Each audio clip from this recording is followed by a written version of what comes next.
Irish wait number ఈ కళ్ళు Irish చేస్తారో ఏదన్నా మీ దగ్గర మీరు ఏదన్నా ఇంతకుముందు క్రైమ్ ఇన్వాల్వ్ అయితే ఇందులో వస్తారు.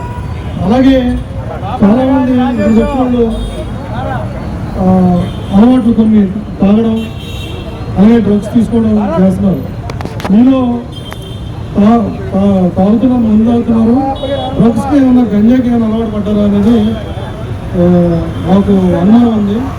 అందుచేత మీరు గంజాయి తీసుకుని ఉంటే కనుక టెస్ట్ ద్వారా మీరు యూరిన్ తీస్తారా, యూరిన్ డబ్బా ఇస్తే ఇక్కడ టెస్ట్ చేస్తారు. ఆ కిట్ ఉంటుంది, ఆ కిట్ టెస్ట్ చేస్తారు. గంజాయి తాగితే పాజిటివ్ వస్తుంది. పాజిటివ్ వస్తే దాని తర్వాత మెడిసిన్ ఇచ్చి కౌన్సిలింగ్ ఇచ్చి గంజాయికి అలవాటు పడితే మీ ఆరోగ్యం కూడా పోతుంది. ఆ గంజాయి తీసుకున్న తర్వాత రకరకాల నేరాలు చేయొచ్చు. మీరు ఇక్కడ ఉంటారు, కొడుకుంటారు గంజాయి తాగిన మధ్యలో చాలా ఏదో అంటాడు. ఈ గంజాయి తాగిన మధ్యలో మీరు వాడిని కొట్టడం చేయడం చేస్తారు. ఈ గంజాయికి అలవాటు పడి అర్థమవుతుందా? అందుకు ఒక గంజాయి మీకు పాజిటివ్ వస్తే కనుక తర్వాత ఫర్దర్గా ఏం చేయాలి అనేది ఉంటుంది. ముందైతే గంజాయి పాజిటివ్ వచ్చిన వాళ్ళకి జస్ట్ కౌన్సిలింగ్ ఉంటుంది, మెడిసిన్ ఇప్పిస్తాం. కానీ మళ్ళీ 3 months తర్వాత మళ్ళీ చెక్ చేసినప్పుడు పాజిటివ్ వస్తున్నట్టుకి జైలుకి పంపిస్తాం, అందులో డౌట్ లేదు. ఇదంతా ఎందుకు చేస్తున్నామంటే ఇక్కడ గంజాయి తాగేవాడు ఉండకూడదని.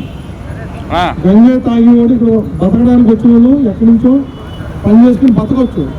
కానీ ఇక్కడికి వచ్చి గంజాయికి అలవాటు పడి వాటికి అలవాటు గొడవలో దీనికి లాండ్ ఆర్డర్కి న్యూసెన్స్ క్రియేట్ చేస్తా ఉంటే ఊరుకోము. దాని పర్పసే ఎవరు మనతో చెక్ చేస్తాము, ఎవరు నైట్ కూడా చెక్ చేస్తాం. అంటే ఇప్పుడు పాజిటివ్ వచ్చి మేము చెక్ చేసాం, మీ పేరు మా దగ్గర ఉంటుంది.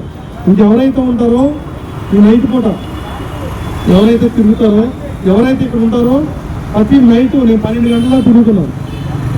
12 వరకు 9 నుంచి 9 నుంచి 12 వరకు తిరుగుతున్నాను. ఈ లోపు ఎవరు దొరికినా కానీ ఈ గంజా టెస్ట్ అనేది 100% చేస్తాం.